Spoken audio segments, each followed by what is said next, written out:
श्री कृष्ण की माता देवकी और यशोदा के बारे में हम सब जानते हैं, पर श्री कृष्ण के भाई बलराम और उनके माता पिता के बारे में बहुत कम लोग जानते हैं। तो आज हम जैन शास्त्रों के अनुसार जानेंगे श्री कृष्ण के भाई बलराम और उनके माता पिता के बारे में। आगे बढ़ने से पहले अगर आप चैनल पर नए हैं तो सब्सक्राइब कर दें और वीडियो को लाइक। अरिष्टपुर में रुधिर नामक राजा राज्य करता था। उसकी रानी का नाम था सुमित्रा। उसकी एक पुत्री थी, उसका नाम था रोहिणी।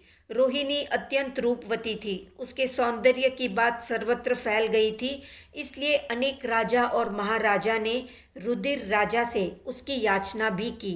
राजा बड़े असमंजस में पड़ गया कि वो किसको अपनी कन्या दे, किसको न दे। अंत में उसने रोहिणी के योग्य वर का चुनाव करने के लिए स्वयंवर रचने का निश्चय किया। रोहिणी पहले से ही वसुदेव जी के गुणों पर मुग्ध थी। वसुदेव जी भी रोहिणी को चाहते थे। वसुदेव जी उन दिनों गुप्त रूप से देशाटन के लिए भ्रमण कर रहे थे। राजा रुधिर की ओर से स्वयंवर की आमंत्रण पत्रिकाएं जरासंध आदि सब राजाओं को पहुंच चुकी थी। जरासंध आदि अनेक राजा स्वयंवर में उपस्थित हो गए। वसुदेव जी भी स्वयंवर का समाचार पाकर वहां आ पहुंचे। वसुदेव ने देखा कि उन बड़े बड़े राजाओं के समीप बैठने से मेरे मनोरथ में विघ्न पड़ेगा, इसलिए मृदंग बजाने वालों के बीच में वैसा ही वेश बनाकर बैठ गए। वसुदेव जी मृदंग बजाने में बड़े निपुण थे। वे मृदंग बजाने लगे। नियत समय पर स्वयंवर का कार्य प्रारंभ हुआ। ज्योतिषी के द्वारा शुभ मुहूर्त की सूचना पाते ही राजा रुधिर ने रोहिणी को स्वयंवर में प्रवेश कराया। रूप राशि रोहिणी ने अपनी हंसगामिनी गति और नुपुर की झंकार से तमाम राजाओं को आकर्षित कर लिया। सबके सब टकटकी लगाकर उसकी ओर देख रहे थे। रोहिणी धीरे धीरे अपनी दासी के पीछे पीछे चल रही थी। सब राजाओं के गुणों और विशेषताओं से परिचित दासी क्रमशः प्रत्येक राजा के पास जाकर उसके नाम, देश, ऐश्वर्य, गुण और विशेषता का स्पष्ट वर्णन करती जाती थी। इस प्रकार दासी के द्वारा समुद्र विजय, जरासंध आदि तमाम राजाओं का परिचय पाने के बाद उन्हें स्वीकार न करके रोहिणी जब आगे बढ़ गई तो वसुदेव जी हर्षित होकर मृदंग बजाने लगे। मृदंग की सुरीली आवाज में ही उन्होंने ये कह दिया कि हे मुग्ध मृगनयनी, अब झटपट यहाँ पर आ जाओ, देर मत करो। कुलीनता और पराक्रम के गुणों से सुशोभित सुंदरी, मैं तुम्हारे लिए ही यहाँ पर मृदंग वादकों की पंक्ति में आकर बैठा हूँ। मृदंग वादक के वेश में वसुदेव के द्वारा मृदंग से ध्वनित आशय को सुनकर रोहिणी हर्ष के मारे पुलकित हो उठी। जैसे निर्धन को धन मिलने पर वो आनंदित हो जाता है, वैसे ही निराश रोहिणी भी आनंद विभोर हो गई और शीघ्र ही वसुदेव जी के पास जाकर उनके गले में वरमाला डाल दी। एक साधारण मृदंग बजाने वाले के गले में वरमाला डालते देखकर सभी राजा और राजकुमार विक्षुब्ध हो उठे। सारे स्वयंवर मंडप में शोर मच गया। सभी राजा चिल्लाने लगे कि बड़ा अनर्थ हो गया। इस कन्या ने कुल की रीति और नीति पर पानी फेर दिया। इसने इतने तेजस्वी, सुंदर और पराक्रमी राजकुमारों को ठुकराकर और न्याय मर्यादा को तोड़कर एक नीच वादक के गले में वरमाला डाल दी। यदि इसका वादक के साथ अनुचित संबंध या गुप्त प्रेम था तो राजा ने स्वयंवर रचाकर क्षत्रिय कुमारों को आमंत्रित करने का नाटक क्यों रचा? ये तो हमारा सरासर अपमान है। इस प्रकार के अनेक आक्षेप विक्षेपों से उन्होंने राजा को परेशान कर दिया।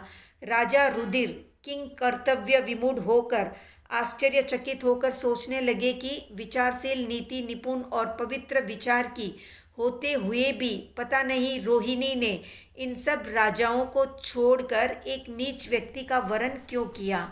रोहिणी ऐसा अज्ञानता पूर्ण कृत्य नहीं कर सकती। फिर रोहिणी ने ये अनर्थ क्यों किया? अपने पिता को इसी उधेड़ बुन में पड़े देखकर रोहिणी ने सोचा कि मैं लज्जा छोड़कर पिताजी को इनका यानी अपने पति का परिचय कैसे दूं।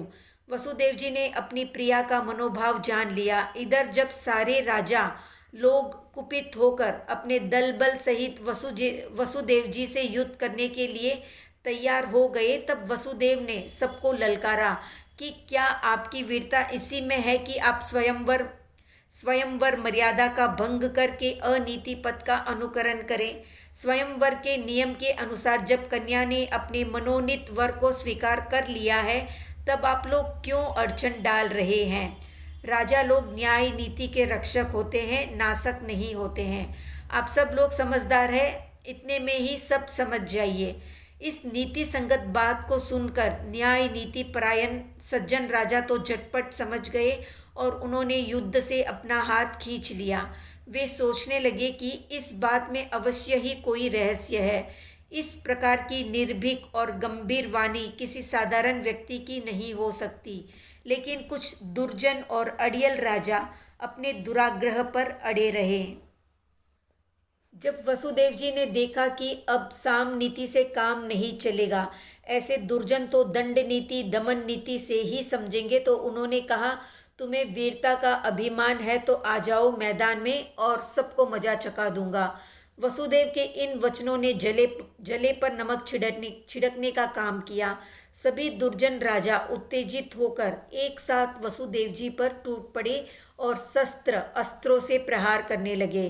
अकेले वसुदेव जी ने उनके समस्त शस्त्रों को विफल करके सब राजाओं पर विजय प्राप्त की। राजा रुधिर भी वसुदेव जी के पराक्रम से और बाद में उनके वंश का परिचय पाकर मुग्ध हो गए। हर्षित होकर उन्होंने वसुदेव जी के साथ रोहिणी का विवाह कर दिया। इधर प्रचुर दहेज और रोहिणी को साथ लेकर वसुदेव जी अपने नगर को लौटे। इसी गर्भ से यानी इसी रोहिणी से भविष्य में बलदेव जी का जन्म हुआ, जो श्री कृष्ण के बड़े भाई थे। तो आज का प्रश्न है कि वासुदेव कितने खंडों के अधिपति होते हैं, कमेंट में बताएं। वीडियो पसंद आया तो लाइक शेयर सब्सक्राइब करें।